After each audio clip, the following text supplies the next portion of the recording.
พระพุทธเนาะนี่เป็นพิธีของพิธีของประเพณีที่12ของ14เนาะพี่น้องนี่เกิดเพิ่นก็ได้มาเชิญเอาพระพุทธขึ้นไปพระราชวังเนาะไปเพื่อจะเฮ็ดพิธีทำบุญพระเวทเนาะพี่น้องเดือน9นี้บุญพระเวทมีญาติพี่น้องเขาแก่มาเฮ็ดตามฮีตของประเพณีนักปราชญ์อาจารย์เขาจะว่าเฮ็ดอันนี้ชวนมากกันมากกว่านักปราชญ์บัณฑิตมื้อนี้ขอประลบรายการก่อนจักหน่อยเนาะแล้วก็กราบลงเคารพเพิ่นก่อนซะจังว่า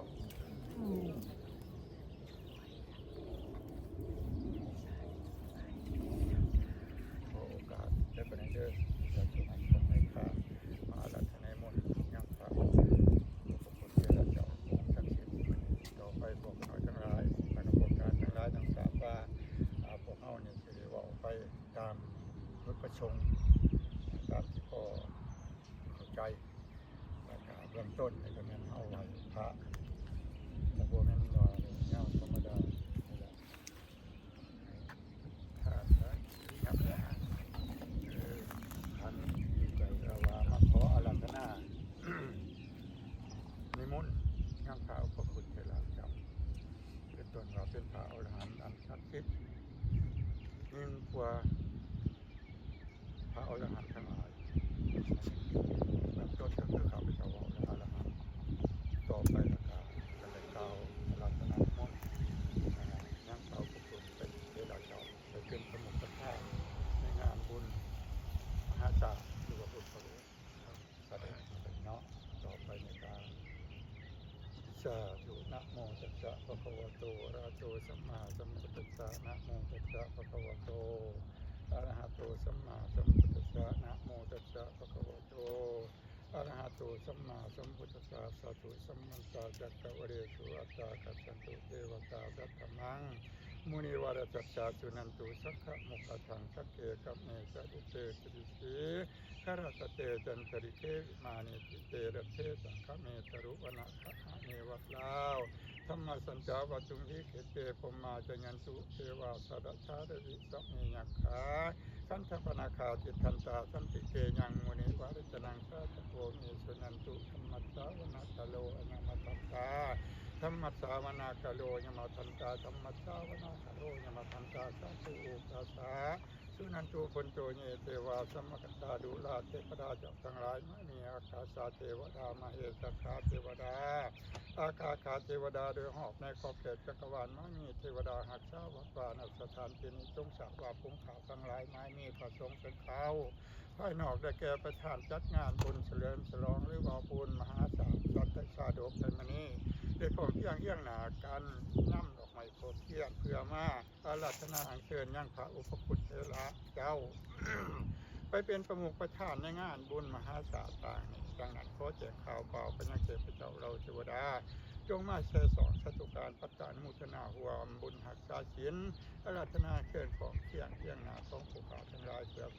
วามเจริญให้แก่อุปชกอุปชิกาครูบาอาจารย์ที่หลั่งไหลเข้ามาในสถานที่นี้นับแต่เมื่อนี้เป็นต้นไป ดังนั้นผู้ขาทั้งหลายทั้งข่าวว่าอะระหังสัมมาสัมพุทโธภะคะวาพุทธังภะคะวันตังอะภิวาเทมิสุขาโตภะคะวะตาธัมโมธัมมังนัมมัสสามิสุปฏิปันโนภะคะวะโตสาวกสังโฆสังฆังนามามิต่อไปในผู้ขาทั้งหลายขอเที่ยงเยี่ยงหนาคือจะได้กล่าวมาเมื่อนี้เป็นมื้อวันเสาร์วันที่20ก็มื้อนี้วันที่20ขึ้น7ค่ำเดือน8พศ2569แล้วก็ผู้ขาทั้งหลายมาขออาราธนา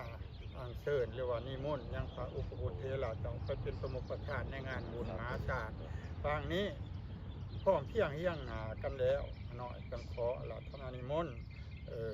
พระอุปคุตไปเป็นประโมกประธานเพื่อป้องกันโพยไข้อันตรายทั้งหลายทั้งปวงจะเกิดนี่แก่อุปสมอุปสกาที่มาในวัดเหล่าธรรมทัตจานับแต่เมื่อนี้ออกไม่7 ค่ำเดือน 8 พศ 2569ลากาต่อไปนี้กะแม่นเมื่อวันอาทิตย์ออกไม่8 ค่ำเดือน 8 พศ 2569ใน2 มื้อ 1 คืนนี้พวกขน่อยทั้งหลายขออาราธนานิมนต์ยังพระอุปคุตเถระเจ้าไปเป็นประมุขประธานป้องกันโพยไข้อันตรายทั้งหลายทั้งปวงจะเกิดนี้แก่ผู้ขาทั้งหลายและแก่อุปสมอุปสกาที่หลั่งไหลเข้ามาฟังธรรมเทศนาเรื่องมหาศาสดกต่อไปเพื่อความสุขความเจริญให้แก่วัดว่าอารามให้แก่ครูบาอาจารย์ให้แก่ผู้ขาทั้งหลายนอกนั้นก็ขอแจ้งข่าวเปล่ายังเทพสังเจ้าเราเทวดาอยู่ชอบสวรรค์ไม้มีเทวดาทั้งหลาย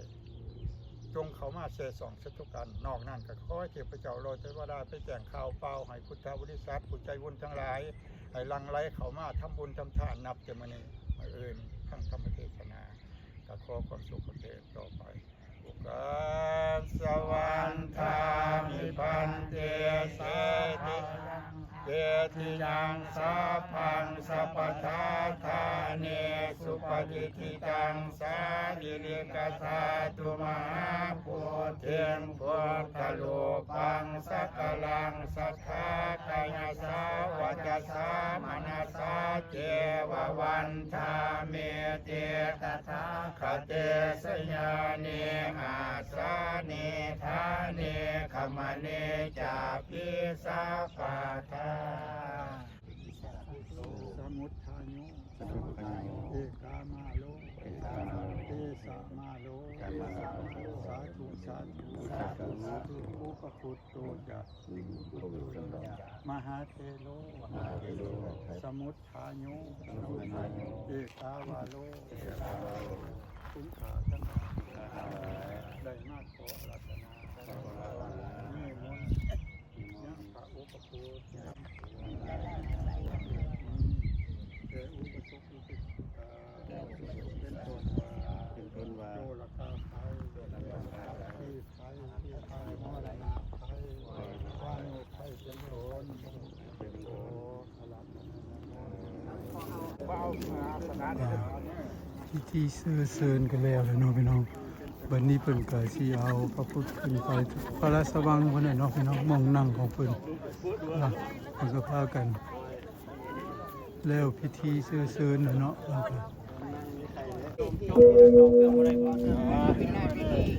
บอกต่อไปทั้งหลายเจ้าแก่ยิ่งใส่หน่อยใหญ่ไฟใครใส่กันนำผ้าของครูบาอาจารย์เจ้าแก่ก็สำนักรับสุขทั้งหลาย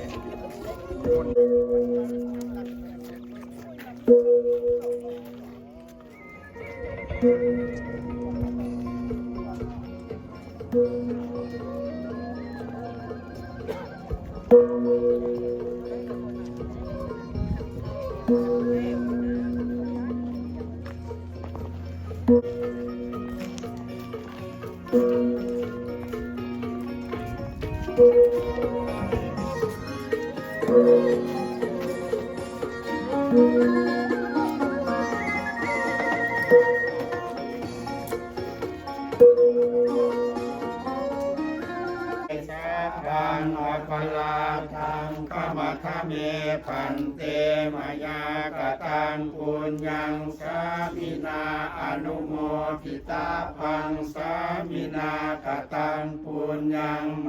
หังทาตาพังสาธุสาธุสาธุอนุโมทามิเจ้าพุทธบริษัททั้งหลายเมื่อนี้ที่ท่านเห็นอยู่นี่แม่นพวกข้าพเจ้าฝ่ายต่างกันนำผ้าของพระเจ้าประสงค์และคณะกรรมการประธานเขาแก่ยิ่งใส่หน่อยใหญ่ฝ่ายในเมืองเพชรโนจะถือแกงตั้งให้พวกข้าพเจ้าทั้งหลายเป็นคณะกรรมการชั้นนำวัดสังฆะเรามาขออาราธนานิมนต์หรือว่าอัญเชิญยังพระอุปคุตเถระเจ้าเนื่องในโอกาสนับแต่มื้อนี้เป็นต้นไปมื้อนี้เป็น ออกมา7 ค่ำเดือน8กงกับวันที่20ปีพศ2569พวกเฮาภายในวัดลาวธรรมสัจจาได้มีการจัดตั้งกองบุญขึ้นบุญมหาศาสตร์ขึ้น1 ปางนับแต่มื้อนี้เป็นต้นไปตลอดหอดมื้ออื่นเพื่อมาฟังธรรมรำมหาศาสตร์เทศน์ตาสาดกแจ้งข่าวเปล่าไปยังพุทธบริษัททั้งหลายผู้ใดได้เห็นแล้วได้รับทราบแล้วก็ขอเชิญเด้อมาร่วมบุญทำบุญทำกุศลเพื่อเป็นประโยชน์ให้แก่ศาสนาให้แก่ครอบครัวให้แก่บรรดาทานใจบุญทั้งหลายมาทำมาทานเพื่อสมทบทุนในการก่อสร้างพุทธสังฆรณ์หรือว่าปฏิสังขรณ์วัดลาธรรมสังฆาดังที่ท่านเห็นเนาะหน่อยฮอดแจกไม่เพิ่นว่าจักชื่อว่าจังได๋ล้านค่ำไอ้ศาลาล้านค่ำเพิ่นว่าต้องให้มันถูกต้องราชาทาผู้ใดพวกใจบุญทั้งหลายแล้วมีเวลาแล้วก็บ่ว่าจะมือบุญหรือว่าบุญใดก็ตามมามองมาเบิ่งด้วยกันเด้อว่าเห็นของเที่ยงแย่งหน้ากันบ่มื้อนี้พวกเขาพระเจ้าในประมาณ5 โมงเนาะแล้วก็ไปอาราธนาเชิญยังพระเวสสันดรกลับเข้ามาเมืองแล้วก็มีการชำระบาตรีสู่ขวัญนอกจากนั้นพวกเฮาก็ยังมีการไหว้พระอาทิตย์พันสวัสดิ์ปริตามงคลแล้วก็ต่อไปกับงานท่านที่มาลายเมืองและมาลายชั้นต่อไปนะครับเนาะมื้ออื่นตอนเช้า5 โมงแห่ขับกันก่อนผู้ใดมีเวลาก็ขอเสียเชิญมาเพื่อเป็นบุญเป็นกุศลในประเด้ออันนี้แจ้งข่าวบุญบ่แม่นแจ้งข่าวไม่ยากก็ผู้บรรดาทานทั้งหลายที่ใจบุญที่ว่าได้รับทราบเราเห็นแล้วบุญใดที่ทานคิดไว้ว่าสิได้มามื้อนี้หรือว่าบ่ได้มาก็ขอให้เป็นบุญเป็นกุศลตามความมุ่งมั่นปรารถนาของทุกท่านทุกคนจงประสบแต่ความสุขความเจริญทุกสิทธิภาราธิการให้ทุกท่านทุกคนมีอายุวันโนสุขังพลังวัดลาวธรรมสัจจะอย่าลืม10 โมงเช้ามีการตักบาตรเรื่องมีการตักบาตรโดยทางครับเนาะท้ายนี้ก็ดังที่ข้าพเจ้ากล่าวมาครับสาธุขอบใจมันทุกคนเด้ออันนี้เป็นกองบุญเนาะพี่น้องที่ประชาชนลาวอยู่เมืองเฟสโนนี่แหละเพิ่นก็พากันมาเฮ็ดบุญเฮ็ดกองบุญมีรวมทั้งหมด26 กองเพิ่นก็พากันมาเฮ็ดตามพิธีของประเพณีเนาะบุญพระเวทแต่ละปีเดือน9เพิ่นก็เริ่มมีหลายครอบครัวเนาะแต่ละครอบครัวก็เลยเฮ็ดขึ้นหาพี่หาน้องหาผู้หักผู้แพงเนาะที่ว่าล้มตายไปแล้วก็คิดฮอดคิดถึงกันก็เฮ็ดเพื่อความสงบจิตใจเนาะอันนี้แม่นการทำบุญทำศีลตามฮีตของประเพณีของศาสนาพุทธของชาวลาวเฮาเนาะอันนี้แม่นจำนวนก็มีรายชื่อเพิ่นอุทิศหาภัยก็มีอยู่นี่เบิดพี่น้องมีหลายมีจำนวน26 กองเนาะเจ้าสืบถามมาเนาะมีจำนวน26 กองเพิ่นก็ได้ตั้งใส่อยู่ในผามใส่วัดลาวธรรมสัจจะเนาะ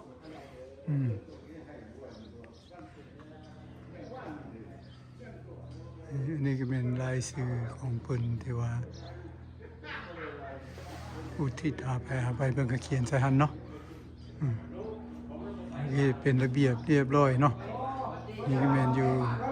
เมืองเฟสโนเด้อพี่น้องวันที่21มื้ออื่นเพิ่นก็มี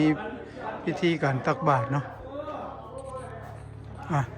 เอาไว้ตัวนี้นอนมินี่ขอบใจหลายๆ